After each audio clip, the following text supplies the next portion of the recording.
I've planted the potatoes. I'm like, all right, cool. So in a couple of weeks, I need to go back down. Man, when I went back down, my guy had harvested my potatoes. So, man, I just go back to Nyeri. I'm like, what? You did this to me? I went to his house and took his cow. His cow. Yeah. I was like, please, I dare you. Hey guys, welcome to another episode of Financially Incorrect, a podcast that is sponsored by FXpesa, who are on a journey to educate 1 million people on financial literacy by the end of 2023. And this is one of the ways they're hoping to do that. Today we have an interesting guest again, someone who I think the last couple of episodes I've met people who I have met in a past life. So I first met this guy in 2015, Calvin Wanguku, who is here from one of the oldest podcasts in Kenya. The mics are open. Radio hosts from Homeboys to Trace Radio now. Yeah. Worked in the agency space as well. And we are all here to find out how you eventually bought your BMW. So welcome to the podcast. Thank you very much. Thank you very much, Barack. Yeah, man. It's been years since we've seen each other. Yeah. Where have you been hiding, man? Nairobi's so small. I guess it depends on the circles that you're in, you know. There's The that. circles There's that you're that. in, yeah. There's that. Yeah. But yeah. How have you been since, though? I'd just say it's been a lot of learning. Mm-hmm. It's been a lot of trying as well. When you mentioned 2015, I think at that particular point, I just started an online radio station. Mm-hmm. Yeah, it was called Unverified Radio. Mm-hmm. And I think year prior to that, we just started Kenya's first podcast. Mm-hmm. Yeah, it was called the Unverified Podcast, then gave birth to, Unverified Radio. Mm-hmm. And, that grew and grew and grew. Mm-hmm. So it's interesting when you mentioned like the oldest podcast, podcasting, we've been at it. Yeah, man. But you know what's interesting? Mm-hmm. First and foremost, congratulations and to you guys, EGM Securities and all for getting into this. Man, I keep reminding guys, at that particular point when we were doing a podcast, if you had like 100 listens, that is platinum. Like, stop everything. We got 100 listens. Yeah. That was massive. When it was only distributed on SoundCloud. SoundCloud was the only thing. Yeah. Yeah, man. SoundCloud at that particular point, SoundCloud had it. Like, when we go back and look at like companies that had a head start, like how everybody uses Nokia loosely. Yeah. Nokia had it. BlackBerry had it. Yeah. SoundCloud. Yeah, but also I feel like in life, there's a role that things play. So I think SoundCloud was very good for the creators. Yeah. Still is. Still some guys use it. Yeah. And now we have everything else. Yeah, and it seems like it had like an interesting, I know hearing from a couple of podcasters who said if you started on SoundCloud, then you'd still have like a good chunk of listeners from there. Yeah. But if you're using it as an aggregator or a third party platform, then sometimes it takes a bit more work to sort of make it happen, and you have to sort of be paying for the senior subscription to make it work. Was it $10 or something like that a month? Yeah, something like that. Yeah. But I mean, SoundCloud for us guys at that particular point, it played a vital role. Mm-hmm. Even when we started, the mics are open. Yeah. I think I can't quite recall how many episodes.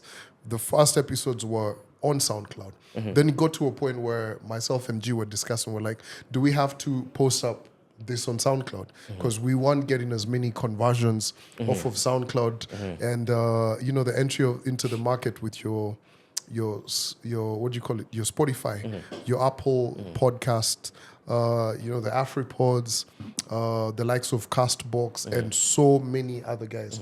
There's even TuneIn. Would you believe TuneIn does podcasts as well?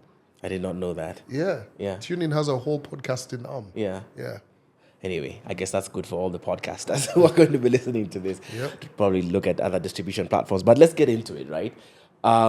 So into figuring out how you got this BMW. And so maybe my first question would be, what was your environment like when you were growing up? Like what kind of place did you grow up in? How did you grow up? And what did that do for you and your understanding of money and I guess fiduciary elements? Wow, I don't think anyone has ever asked me that question. Well, my old lady is, she's a very educated woman. Actually, funny enough, when we're recording this, today is actually her birthday. Oh, happy birthday to her. Yes, the 24th of August. So she's a very educated lady. And I think with that comes been a bit too frugal. You know, right? So I can barely remember a time when my mom was like, yo, we just hit the lotto. Let's just go blow some stuff. Yeah. Never. Even today, she's very like, with her coins. So I think for me, I got that side. But also, now growing up into the person that I am, I kind of shun on that a bit because I also want to, when you get into business, at times you have to spend money to make money.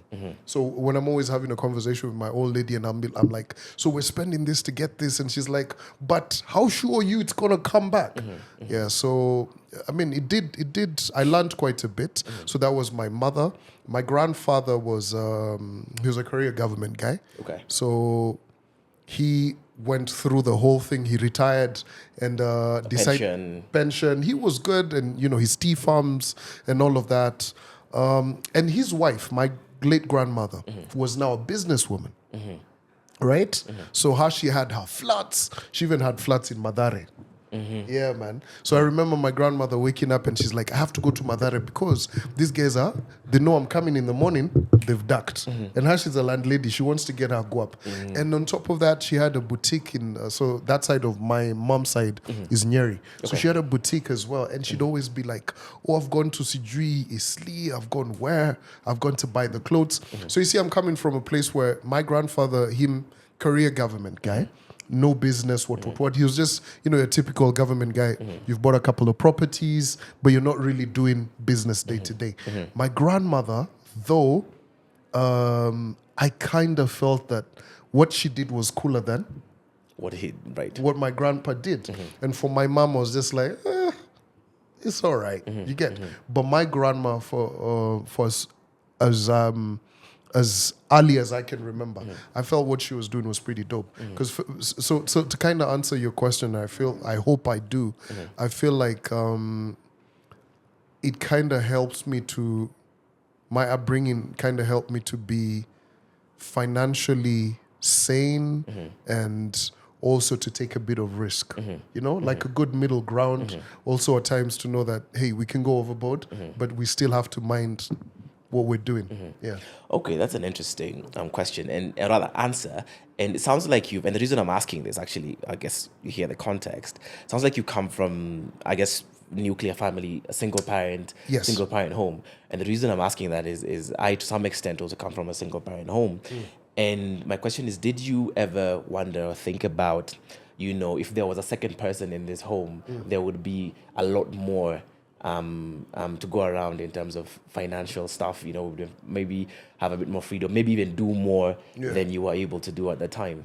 Funny enough, no.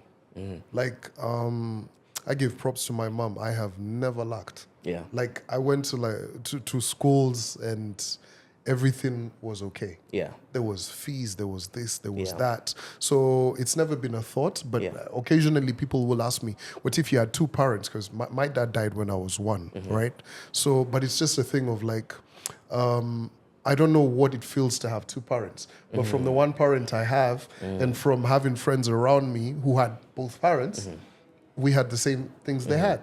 You get like this is before the PlayStation era, bana. Right. Hey, the cartridge. The Nintendo 64. Nintendo 64. Bruh, let me tell you, interesting story. I remember one of my guys got a Game Boy. I was like, what? Yeah. And me had just been bought for a kilori. I'm like, bruh, do you want to swap my lorry for the Game Boy? The guy was like, yeah, why not? Yeah. So it was one of those remote control ones. So you can see the kind of upbringing, we had both of that. Yeah. So she worked hard. And also I think my grandfather, as you get older, you're now having conversations with my grandfather. My grandfather used to also help her a lot. So that father figure element, and I think at times my mom would be like, okay, I need to do this for him, and my grandpa would be like, okay, cool, I'll sort you out. So it balanced out. 15, yeah. I mean, I have to say as well, fortunately, I have three brothers, and I mean, the four of us lived exceptional life. Yes. I mean, I would say way above average, and testament to how hard my mom worked, and I think testament to how hard I think women who are put in difficult situations and how they can pull through, definitely a testament to that. But I want us to sort of now look at, we've sort of understood where sort of money is for you and what it meant for you at the very beginning. I want us to look at, I guess, your journey into now high school and you actually starting to receive money, whether it's via pocket money, whether it's by, I mean, you have people on the podcast talking about them selling, you know, whether it's like food or snacks or art pieces, but just trying to make money. At what point do you decide for yourself, you know, yeah, I need to make some money for myself? Wow. So you guys want the... Have you guys watched Dictator, the movie? The Aladdin news or the Aladdin news? Man, I used to pickpocket my grandfather. Man, that's like, let's... At that point is where I'm like, yo, I need more money.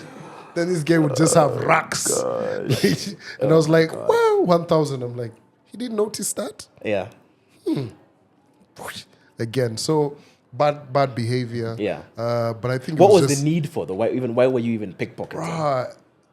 We needed to go to because at that particular point there was holiday tuition, right? Yeah. And you're like, you want to hang out with like all of these babes you've not been seeing when in high school and stuff. Maybe let's establish, what school were you in? Mangu. Okay. You get? Yeah. So at this particular point, you're just trying to hang out with all of these different guys. You know how it is as a teen.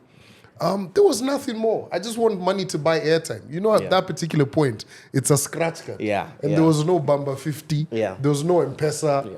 You get? So it was just these stupid things. But I guess after that, it now gets to a point where I'm like, okay, we now need to start making a bit of money. So I was charging people to use my mobile phone. Okay. Yes. So I'd snuck in a Sagem. Remember Sagem? Yes. Yes. Yes. Yeah, so I'd snuck that in.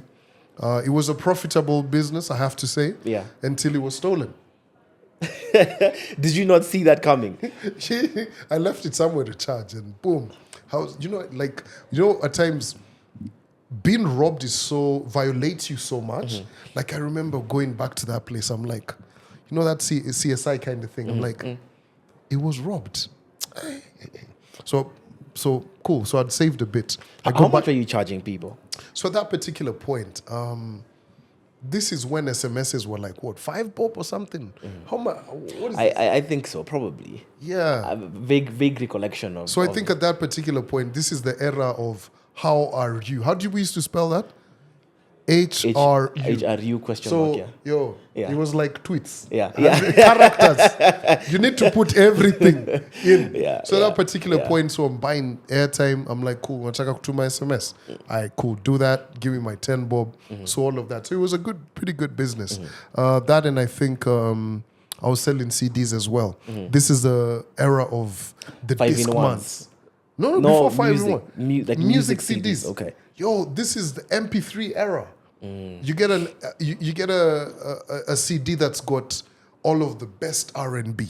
Yeah. West Coast. Yeah. East Coast. Yeah. Ilikuwa niyo, man. So that was a good time. So those were the things I was playing around with. So that's high school. But to be honest, it wasn't like it wasn't solid financial.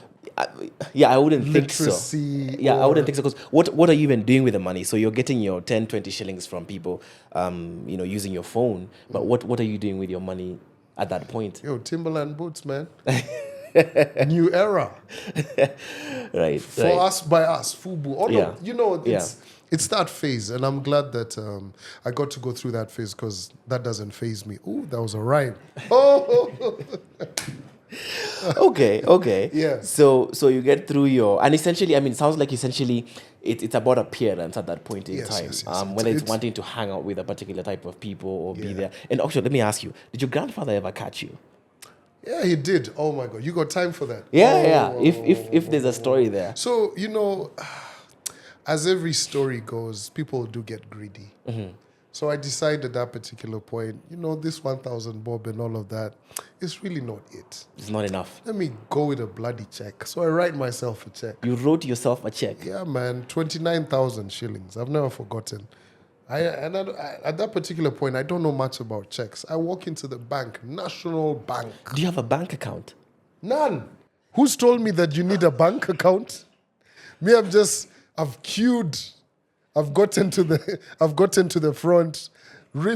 Lily, I'm just dumb. Put the check there.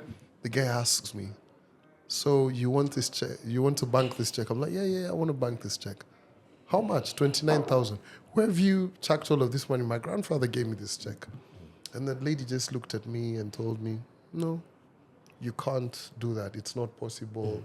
You don't even have an ID, all of these different kind of things. And then proceeded to call the bank manager. The bank manager in turn called Your grandfather. my grandfather. My grandfather in turn called Your mom. Yeah. And at that particular point, by the way, Yeah. this money, I'm on the way to school. Boarding So they're asking me, and Yeah. and good Lord, I was a dumb kid. And they're asking me at that particular point, what do I want to spend this money on? So back in the day, this is not like too long ago, right? When I say back in the day, it's not like 67. Yeah. It was a good year. I mean, Toy World used to advertise. Yeah. Full page. Yeah. They've written PlayStation. Bah, Yeah. this price. So me of Shikad, 29 G's is going straight for the PS. Straight. So I was focused. When the guy asked me, what do you want this money for? I'm like, PlayStation. PlayStation. The guy's like, well, unfortunately. So anyway, my mom she whooped my ass Yeah. proper. Because of that stupidity. Yeah. So at that particular point now, I'm just like, okay, we need to transition out of this. So I Yeah. go to uni. Do you make a connection between your career choice as you're going to uni, your career choice of what you're choosing to study, against how much money you can potentially make with whatever it is that you're going to study? Not really. I think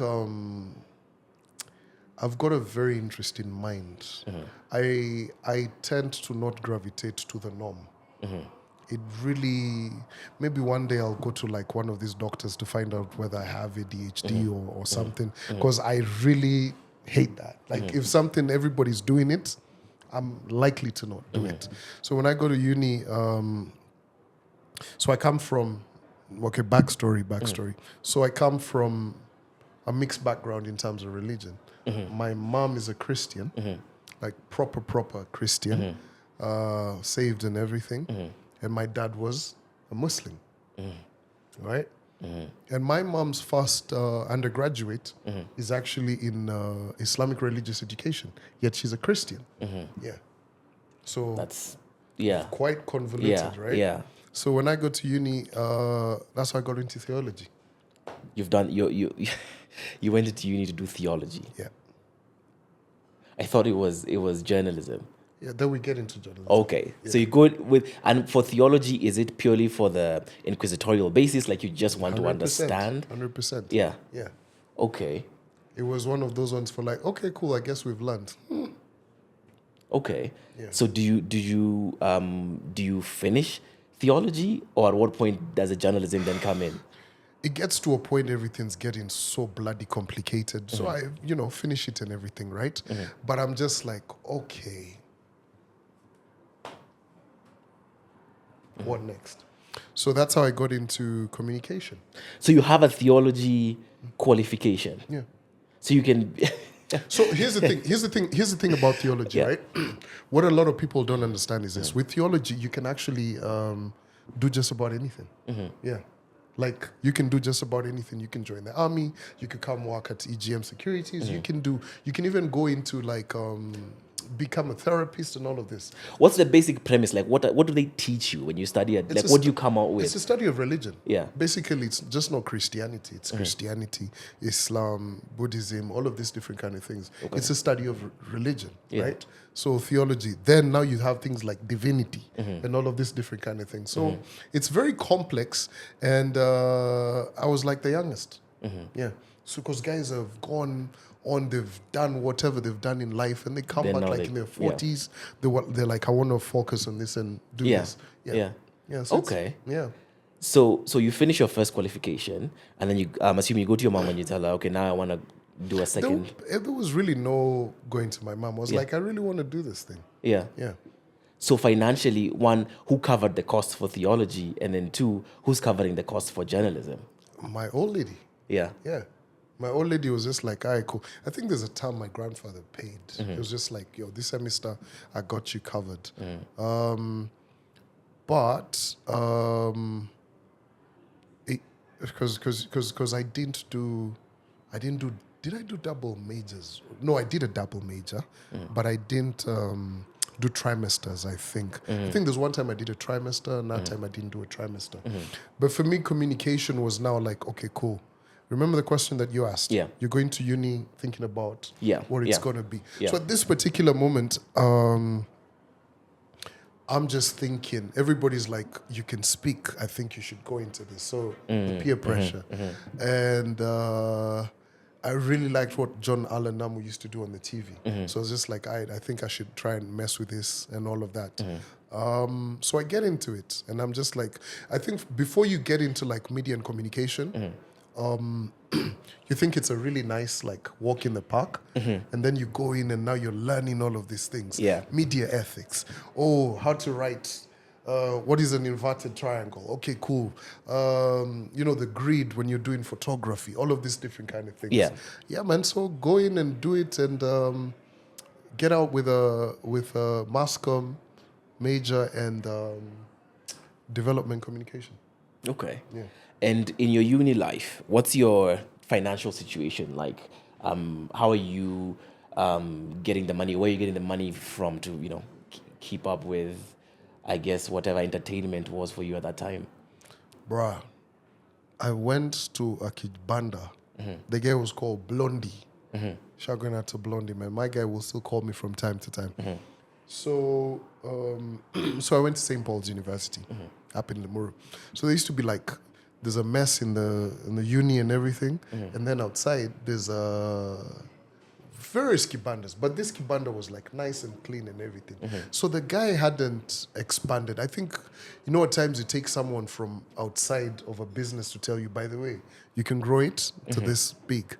So I remember having a conversation with him. I'm like, yo, what's up, Nini? Let me buy you like 3 extra sufurias, buy you a big jiko, what, buy you like a bale of unga, and then we can now, this is my investment into your business, because now you'll be able to serve more meals. So we do that. The source of that money was actually my grandmother from the States. She'd left me with like 10 grand or something, and I think I had like some loose guap. So yeah, pop, invest in that, and I'm now in the kibanda business. And the best thing about it is this, I'm a silent partner. I go, I have my meals, I pay, and at the end of the week, I'm given my 2.5. Yeah. So every week you're making 2.5. Then this is besides the pocket money that you're getting.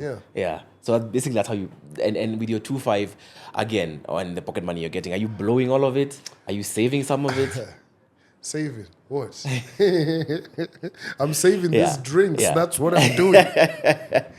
Let me ask, realistically speaking, how much, what percentage do you think of your money went to impressing girls or dates at that time? Or in the pursuit of pursuit? That? Yeah. Not too much. Yeah.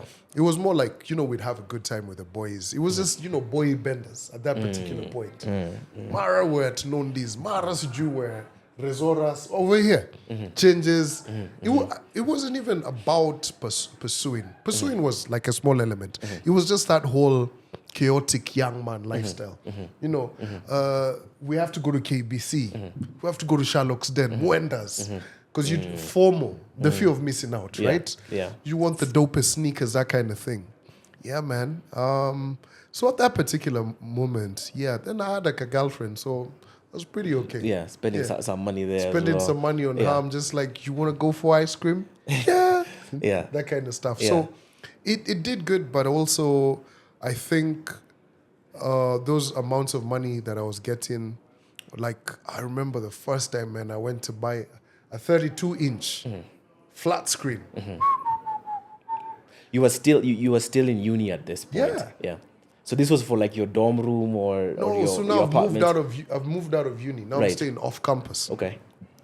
Yo, uni was a. So the guys where I'm staying, right, are friends of my family, right? So they tell me we're constructing some houses. They're like, cool, we're going to give you one house where you can stay, you'll stay the rent and everything. So they're this nice one bedrooms and all of that. I'm like, all right, cool, I stay there. I'm like, yeah, I'm not really feeling this vibe. Then they start constructing some new ones that are now like upstairs and everything. So I tell the guys, can we construct it in a different way? I want like an open style kind of thing. They say, sour, let's do it. So boom, penthouse kind of setup. So we move in, I move in there. So at that particular point, I'm like, yo, flat screens are just getting in. Yo, the 32 was like, the 32 nowadays is like what do you call it? It's like a mobile phone. Yeah, it's really bro, not that 32 big. that time, At that bro. time was, even 21 at that time was something. Bro. Yeah. 21 Max? No. Actually, before 32, Samsung and them got into that space. There was a 29-inch Flatron. Yeah. Bruh. Because at that time they were transitioning from the big, the ones with the Flatron was, my God. Yeah. So anyway, get into that game. And actually before that, I'm using a TV card. I've connected it to, you could actually connect a TV card to a computer and watch TV. And at that time. Yeah. I did not know that. You guys don't know how to have a TV card? It's like a sound card. Yeah. In a computer. Yeah. You just put it in. There's actually something called a TV card. So your computer could actually be what you use to watch TV. Yeah. So that's what I'm using. So at that point, I'm saving up to get my 32-inch. 32-inch, yeah. So when I got From your 2.5s. 2.5s. Coming from the kibanda. I'll never forget. Kwanzaa, we went with a Ma3 to get that thing. And you left with a Ma3 with the thing. Bruh. Ma3, I put behind the nini. What do you call it? Where the dere sits. Yeah. Me and my boy, we've cleared that thing. We've even paid for that extra one. The third seat. We're going back. Where Limuru? St. Paul's. We've got the screen. We've told guys, tunakuja. Yeah. We got the guy for mounting. Actually, we didn't even mount it. We cleared it like on a table like this. Pa placed it. What are we lacking now? We're like, we need entertainment. Bruh. Those 2.5s come in handy. What do? I get a set-top box for Zuku. Zuku satellite. At that time, yeah. So, of course, at that point, internet penetration was a bit high, yeah. It hadn't really. Internet when internet was via Wananchi and Wananchi and them. Yeah, or now you're using the modem. Safaricom at this particular point are pushing those overnight bundles. Ones used to plug into. Yeah, those things. Yeah. So Pap get Zuku. We're now playing with Zuku. Everything's looking nice. Leather couch. Well, fake leather. Yeah. Fake leather. Yeah. But it's looking nice. So now, perfect bachelor pad. I'm like, bachelor pad with a girlfriend, because you still have a girlfriend. Yeah, I do. Yeah. Actually, she's the one who said we should paint it this color and stuff. Yeah, man. So, at that particular point, I was living large. Yeah. So now at that particular point, you're like, we got to showcase this through a couple of parties. Like those Jay-Z parties, like invite only. Yeah. Kind of thing. I mean, I had a good time. I'm not even gonna lie. So that is what actually propelled my lifestyle, what I was saving, what I could spend on. Like I wanted to go to course, those kind of things. Because at that particular point, I mean, rent, my mom's paying my rent. You get?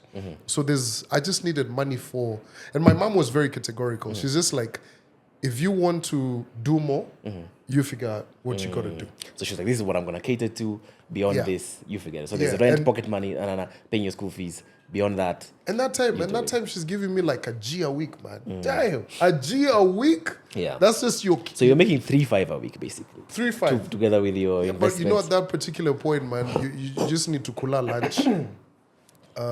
Breakfast, you get. Yeah. You've got a crib that's stocked up. Yeah. So Harsh is just like, I don't care. Don't call me and tell me that. Yeah. You need more money. Yeah.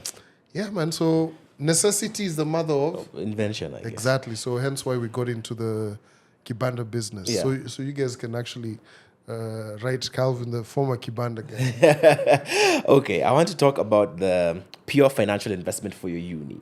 How much do you think that was for you to do the two qualifications? Wow, that's in the millions, man. Yeah. 100%. Yeah. Yeah. Okay, because I'm assuming what per semester would usually be between... Probably maybe 100 grand or something. Yeah, thereabout. And you're doing... So you do 2 semesters for 4 years. So you do about 8 semesters because you've done 4.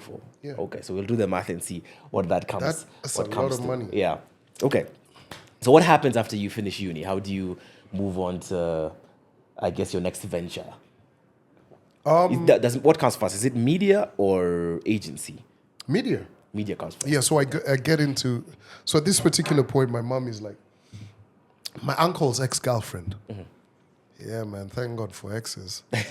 My uncle's ex-girlfriend is like, yo, my husband works at this particular station. Maybe you should show up and see what you can do. So yeah, that's how I ended up at... Homeboys. 1FM. Oh, 1FM. 1FM, Hits FM. So this is like 2011. Yeah. So what are you doing at 1FM? What do you enter? I enter there as an intern, and I am a news reporter. And are they paying you? Yeah, man, $5,000. 5 a month. I was making more money. 5 grand a month. $5,000. Yeah. Yeah, man. So they tell me, okay, $5,000. For me, actually, I didn't expect to make money. Yeah. I was just like, yo, the doors have been opened. This is why we're here. Let's make something out of it. So they're giving me, I remember the first time Susan gave me $5,000. I was like, what? So 1FM used to have a kibanda downstairs. I think we finished it up. But you know what's crazy? What's crazy is this, right? So, you know, when you're in school, as a journalist, you're taught about brown envelope journalism. Yeah. My first week as a journalist, I got 10K. And you took it? I was so terrified. Like, I was actually heartbroken. Yeah. I went to school to study this, ethics, what. Yeah. And, yo, it was a thing. I went for this press conference. I'm not even going to mention who. Yeah. But all of these guys from different media houses with their cameras, what. They're like, everything's been done. And it was a politician. And they were done. And the guys just started distributing. Where. So it's a thing. Brown envelope journalism. Like, you see some of these headlines, they actually, you can buy them. Yeah. Yeah. Yeah. So now I'm like, this for me is weird. Did you feel like you had to take it? Well, you had to take it because this is a thing that they're all doing together. Yeah. Also, if you don't, then now you look... You look a bit dodgy. Yeah. So, but after that, I was just like, nah, this ain't my vibe. Yeah. Yeah. But that kind of just threw me off. So I go in there for about 4 months or so. Then after 4 months, what is this white guy called? There's a white guy. He's now in Rwanda. The guy was like, I don't think you can be on radio. He told you that? Yeah. Guy told me, I don't think you can be on radio. And at that particular point, Nonini was on radio on 1FM. So was Adele. So Adele used to want me to do radio. She'd like ask me, hey, come in, what, you know, things that. And of course, at that particular point, I'm a journalist, so I'm in the field and we're like, I'm giving her, okay, stories, this and what. And then Nonini would also ask me, okay, what's your point on this? Because he used to do breakfast. And then Nick Mutuma was on Hits, right? So he'd do the evening show. So a couple of Fridays, he'd be like, yo, do you want to do the show with me? So that's how I get into like, start to get my air miles and everything. Then these guys are like, cool, we don't have no space for you. So now I'm back on the road. After 4 months? After 4 months. Yeah. So I'm just like, okay, cool. So what are we going to do? And that was when I decided, you know what? Let me go grow some potatoes in Nyeri. So I went, pop, I got money. This my kibanda is still making me money. So I'm like, let me go spend a bit of time in Nyeri. And sorry, at that point, you're still living at home. So your expenses are still relatively low. Okay, right. So my expenses are low. So I'm just, pop, go Nyeri, come back. I've planted the potatoes. I'm like, all right, cool. So in a couple of weeks, I need to go back down. Man, when I went back down, my guy had harvested my potatoes. How much money had you put into the potatoes? Like 10 grand. You know, 10 grand in potatoes at that point is a lot. Yeah. My guy had harvested my potatoes. Yeah. And even I was sending him money, and it could add some of the upkeep and all of that. No. Like you know, we'd started with that 10K for that, and I think we were adding, and the guy didn't plant. So, man, I just go back to Nyeri. I'm like, what? You did this to me? I went to his house and took his cow. His cow. Yeah. I was like, please, I dare you. Where did you, when did you take the cow? Because I was like, No, listen, I'm saying, where do you take it? Like, you get a physical cow. yeah, see, so we have a tea farm in Nyeri. Okay. Right? Okay. So there's cattle over there. So me, I was just like, cool, I'm bringing that guy's cow. We're kite over here. Yeah. And until he pays us. Because me, I'm not going to start dealing with the chief. I've been calling this guy since I'm leaving Nai. Yeah. Boss, send me my money. Yeah. You mess with me, Bana. Come on. It's, Yeah. oh, I've just come for 4 months. Yeah. These guys have really told me, bro, ain't nothing popping. Yeah. Yeah. Okay, Yeah, so man. that first investment goes south. It goes south. But you get a cow. I get a cow, Yeah. which in turn pays me back. And I'm just like, I don't really think this thing It's for you. is for me. Yeah. So, boom, this is now the peak part of the story. At that point, I'm told, no, is it? No. I think, okay, a year later. So I do that for like a year. I'm just grinding this, that. Hustling. Yeah. I remember even my mom telling me, yo, one of your aunties sells timber in Nini. What's it called? Gikomba. You know this, actually, that's one of the biggest sellers of like timber in Nai. Do you guys know that? I did not know that. Bruh, like if you're trying to buy wood to go and jenga whatever, Yeah. go to Gikomba. Yeah. Gikomba's more than just all of those articles you see. so, yeah. It's a whole market. Yeah. Like, so my auntie's like, hey, do you want to come do this?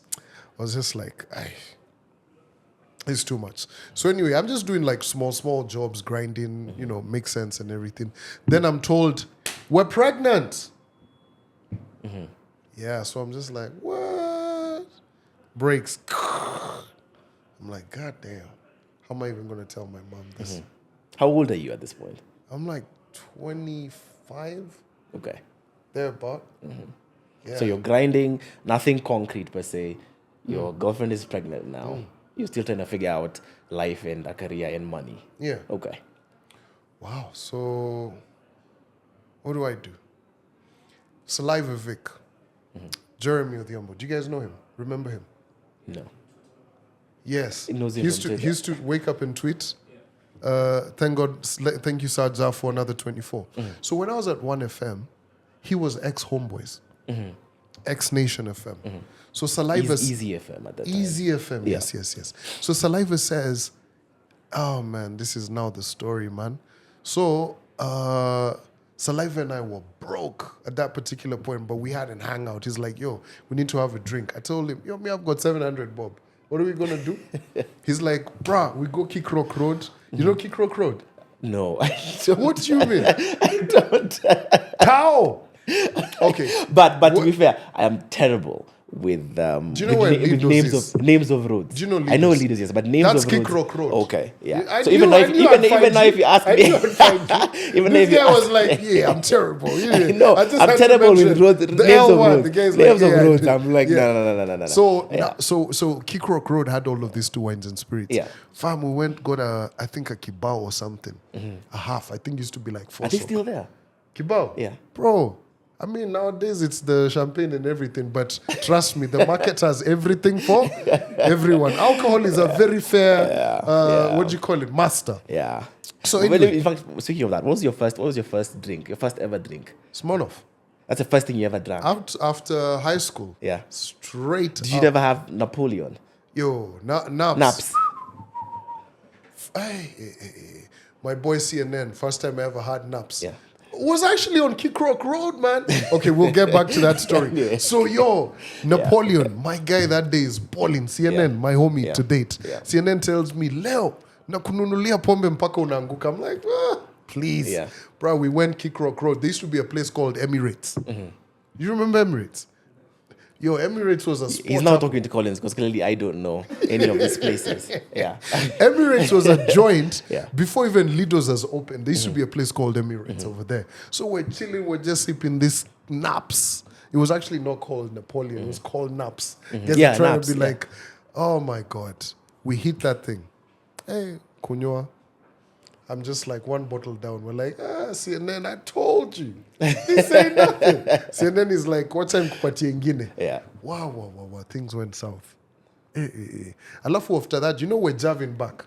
Are you drinking your sorrows away at this point? No. Your difficulties, or is it just No. blowing off steam? We're a whole gang of people. We're Okay. like 7 guys. It's Yeah. not I'm not pulling So you're not like, oh, my girlfri's pregnant and this and nah. this and No. Yeah. No, this Napoleon story is before. Oh, okay. This is like okay. uni days because you've mentioned okay. naps. Okay. Yeah. Hey, that was a long one. So anyway, back now to this bit of kick rock, right? Yeah.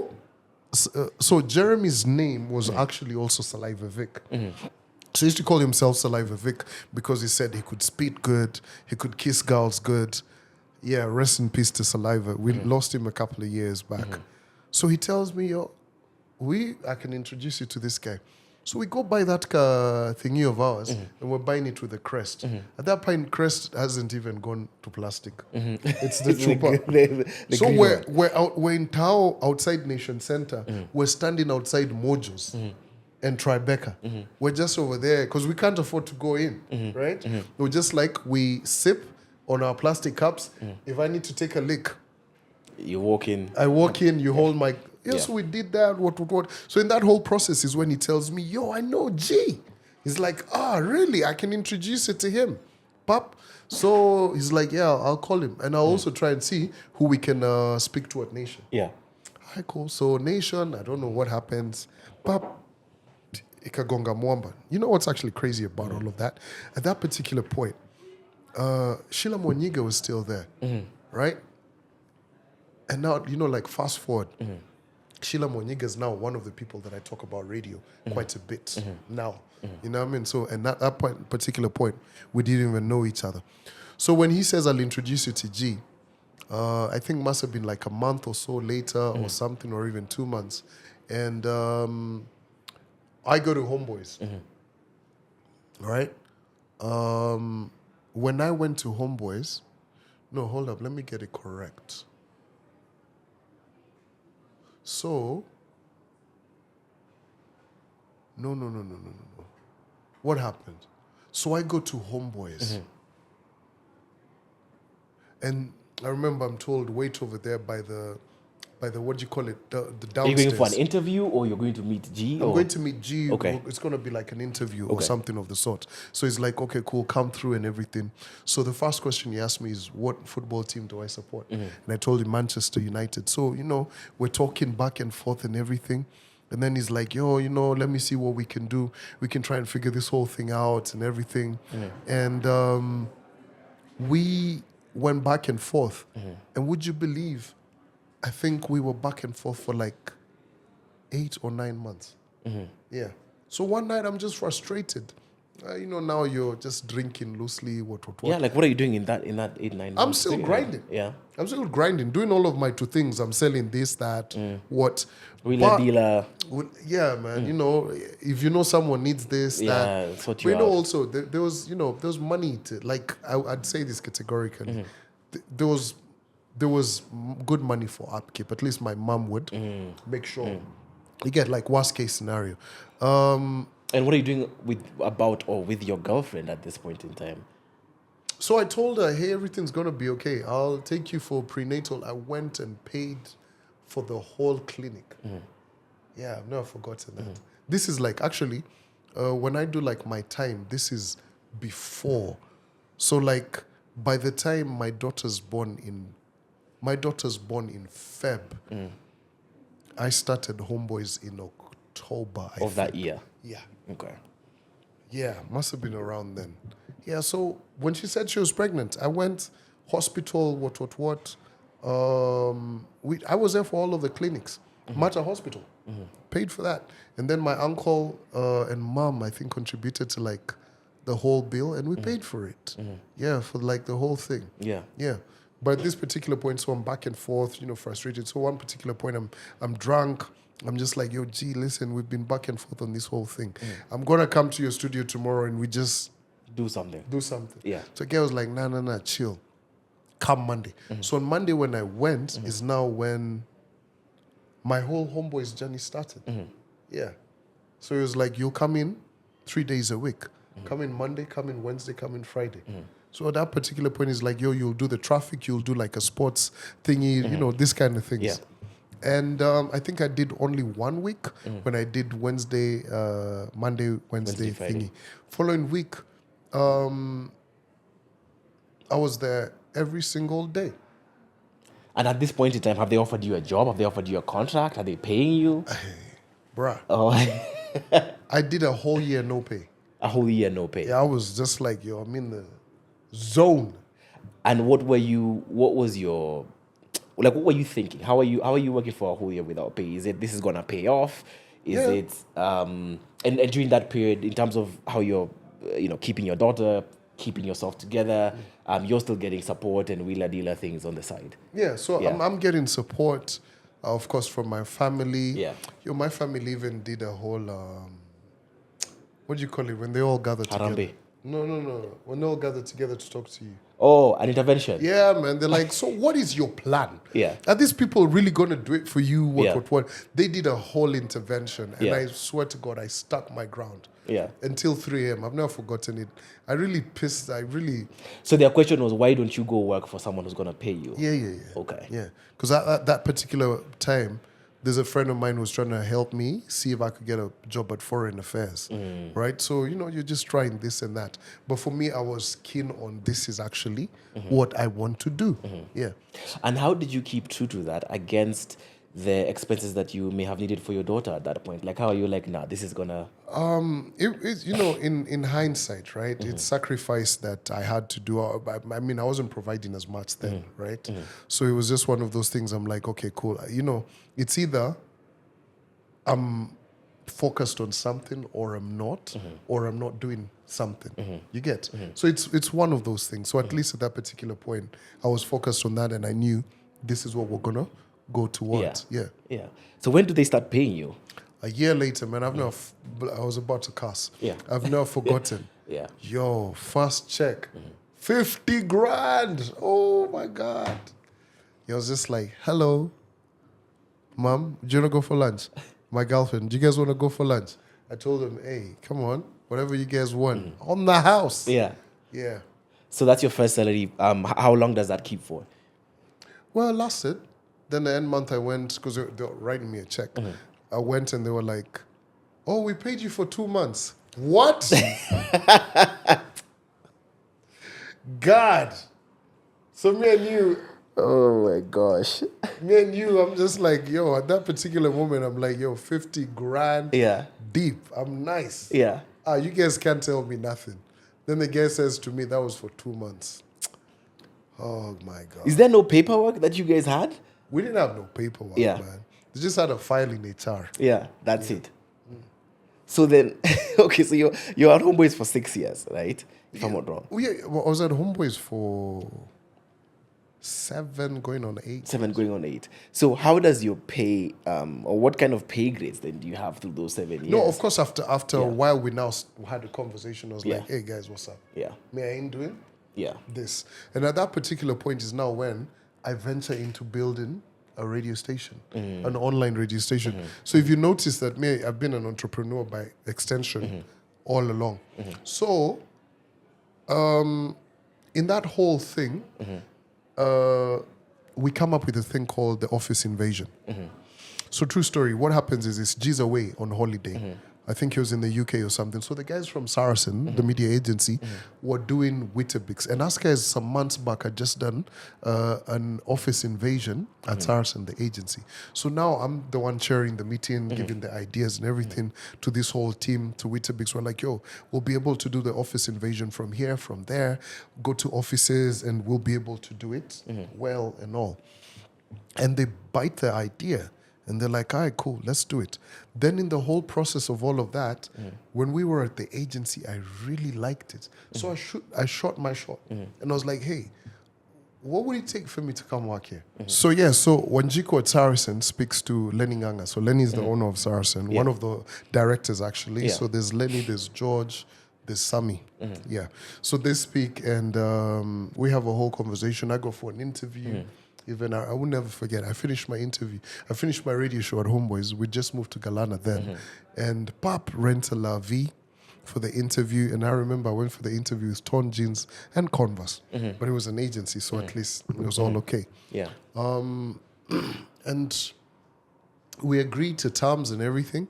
And after which they tell me, we want you to join us. And they're like, we want you to leave radio.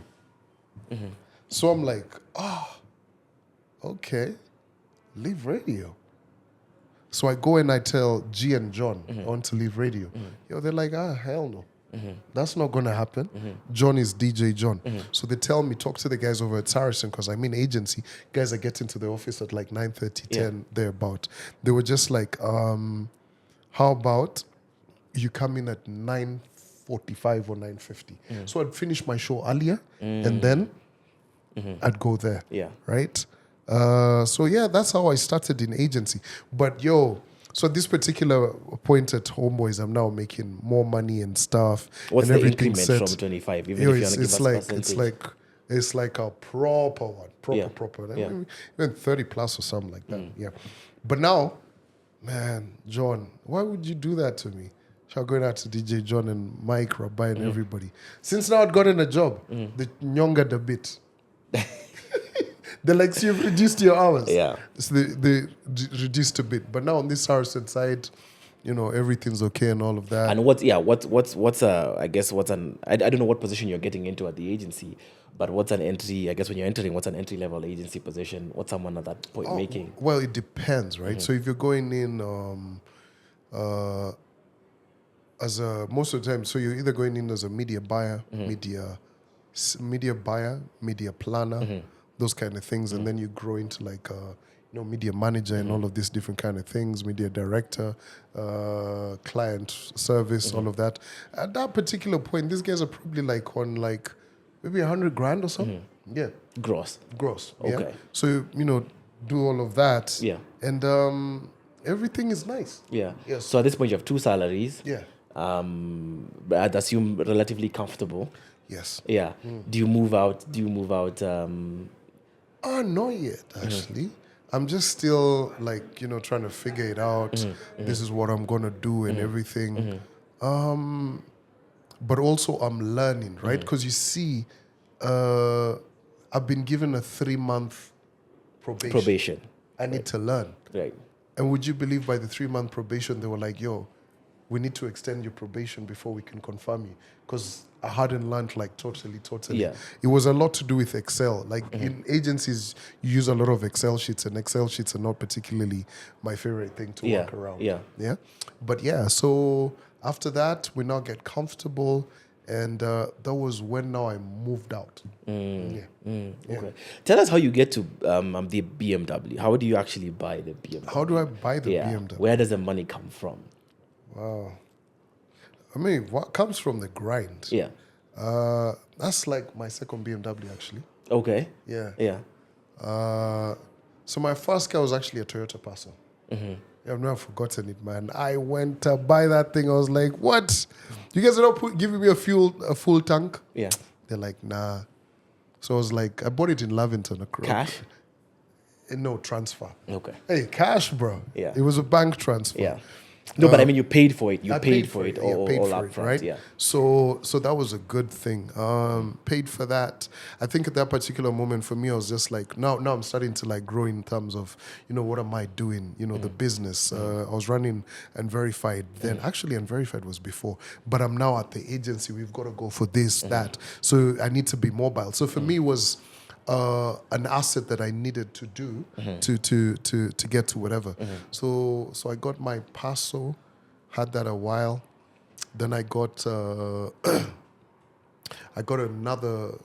I went to Mascadi and bought a 320i, 325, 320 KCR. Yep. Then I had that a while. Then I decided, you know what? Let me go get the 5 Series. So all of this was just the grind. So over time, I now do a lot more business. Yeah. I do a lot of consulting. So I've moved from agency. So I now actually work for Java. I run the foundation for Java. So the foundation's all about like... So we feed kids in about 2 schools. So we're feeding about 3,000 kids a day.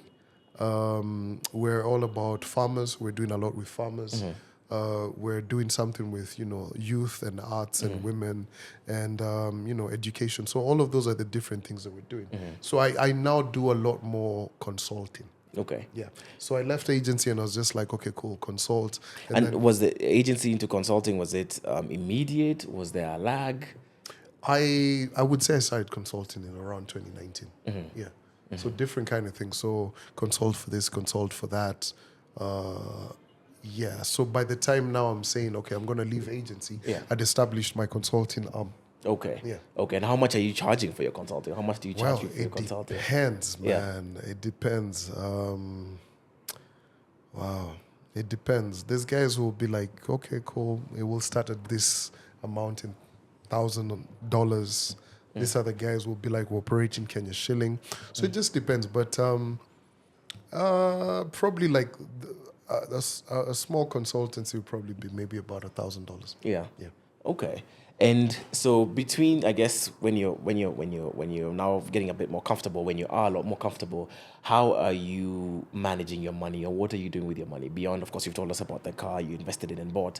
What else are you looking at? Wow. Well, currently about to actually start constructing in Shags.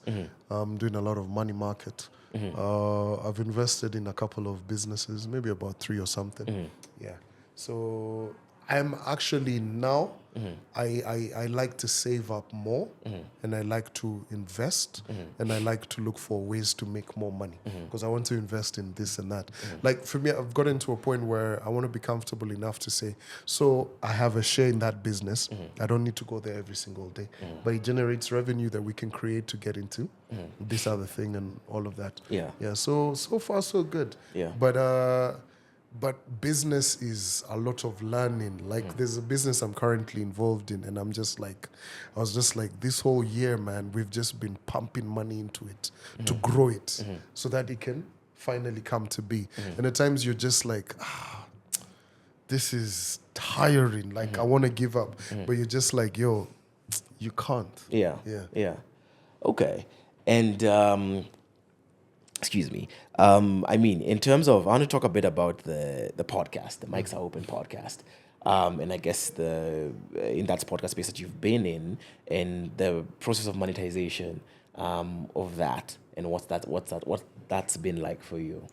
Oh man, it's been a steep learning curve. Yeah. In the sense that a lot of people never believed that we'd get to a point where people would start to spend on digital as much. Like I was having a conversation with someone from one of the big telcos, and they said it's gotten to a point where like digital spend and media are now like almost kind of at par, and you can kind of see it from a lot of like the major taxpayers and big companies all around. So it's gotten to that point. Yeah. But with that said, we had to try a lot of things. I think for us guys, when we started podcasting, we'd just send a pitch, we'd throw ideas, let's do this, let's do that. I think the first client we ever got was, I forget, it must have been like an insurance company. And then after that, we're just like, okay, cool, who else can we get? We even got Safaricom. And how much insurance company or Safaricom money clients, how much are they spending on your podcast? On a podcast. And is it sustainable, or do you have to do these other jobs to be able to keep podcasting? Well, at that particular point, it wasn't sustainable. We'd go like even 4 months without.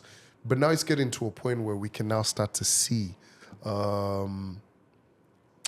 in a year from now, I can safely tell you that we can earn a check monthly off of it. You get? Because different brands are coming in and buying a product, and they're like, cool, so we want to partner with you guys long term for this and that. So it's getting to become a profitable business. A lot of clients are now saying, hey, we like how you guys would activate this for us. We're talking from the telcos, the banks, betting companies, insurance companies, so even SMEs, all of this. So it's changing up because all of these people want to get those presenter-driven mentions. Because when you think about like radio will never go away. Radio's never going to die, but it's gotten to a point where people are listening to stuff on demand. Like on this podcast, right? It may drop on a particular day, but I'm going to listen to it. You get what I mean? Yeah. So that's the whole idea. It's monetizing of podcasts is here. It's happening.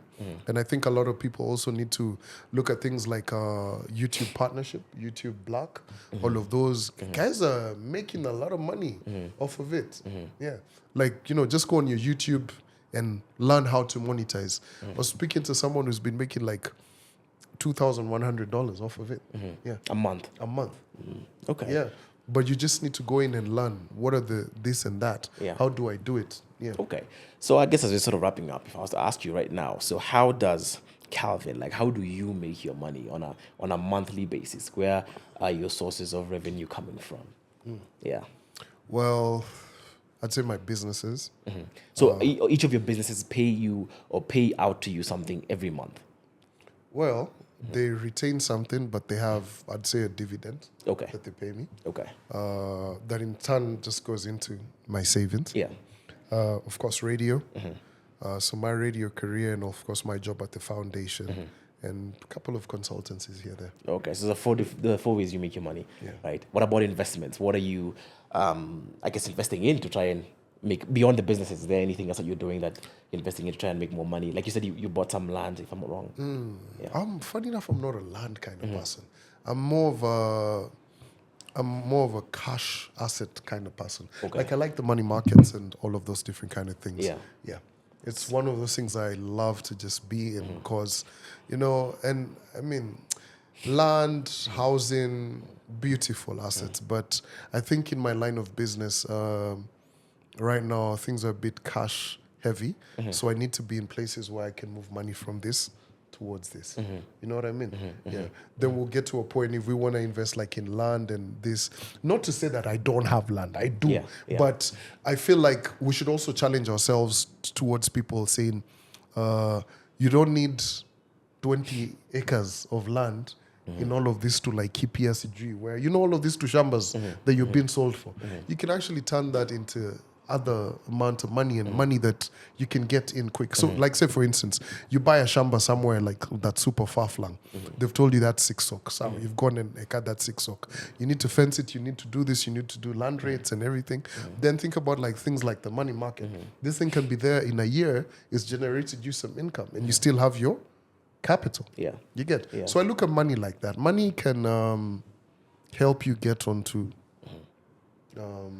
other things. Okay. Yeah. Maybe last question is, what do you think it would take for for a creator to do, I guess, creative work, whether it's podcasting or anything in the creative space, and to do that full time? And by full time, I mean genuinely not need to have another job or another thing supporting your income and for you to be able to meet your monthly costs. Wow. I think it's one of those things where you need to be able to realize, for you to turn that creator, a lot of people perceive it as a very cool job. You need to take it more seriously, treat it as a full-time thing. You need to be able to build it and build it and build it. Have the discipline. You get? It's no other way to say it. Like you had Dan Aseda here. I mean, Dan said it, right? He told you how many man-hours it's taken for him to articulate that vision of being a creative to running a business and him expanding and all of that. So it's just having the vision and saying, so I'm going to turn this podcast into an actual thing that we're doing on the daily. It's like a talk show or something. How are we able to monetize? Are we going to the clients? Are we going to pitch, continuously pitch? How many no's have we gotten? Are we stopping once we're given no? And on and on and on. Yeah. Okay. It's one of those things. The passion, man. I feel like, can you really prescribe passion to someone? Yeah, has to come from within. Yep. Yeah. Okay. Last question. What's your ambition money-wise? Like, what will make you happy? What are you working towards? What am I working towards? Yeah. Damn.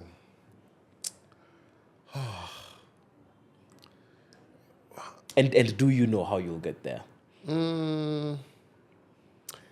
I just want to be comfortable in my retirement. I don't have this whole billions in my account, what. I just want a good home. I can cater to my family. We can travel. We can do this. I'm not too greedy. Like a good, comfortable life. Like I can retire like in Gilgil and just chill. You know what I mean? So working towards it in terms of like investing in different tech startups, this, that, what we're doing as a good company, all of these things, saving for a rainy day.